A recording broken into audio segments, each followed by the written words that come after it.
ভাই কিসের ক্যামেরা? এই ভাই ক্যামেরা ক্যামেরা ওরা তো রম করে ক্যামেরা বন্ধ। আমরাই তো ভাই ওইটা আমি লিড করে। ওই কথা হলে কোন রে ভাই এটা আমাদের কাজ করছে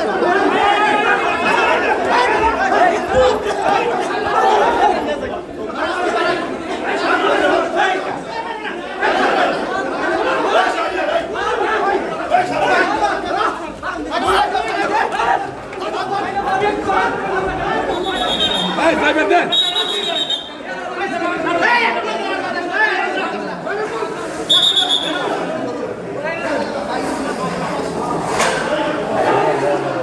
হাতাহাতি হওয়ার পর ওই সময় ইউনো ছিল না, আর এটা যে টেন্ডার হবে এটা আমাদেরকেও জানায়নি কোনো অফিসিয়ালি। হওয়ার পর আমাকে ফোন দিয়ে বলতেছে যে এখানে বিএনপির 2 গ্রুপ টেন্ডার ছিল 3:30টায়, 3টা বাজে তখন। তো তাৎক্ষণিকভাবে আমি আমার পোস্ট গেলাম এবং একটা পর্দায় আমিও গেলাম। তা আমরা যাওয়ার আগে ঘটনা আমরা যা শুনছি সোহেল নামে কোনো এক লোককে নাকি হাতাহাতি ঘটনা ঘটছে, বাট আমরা যা কাউকে পাই নাই।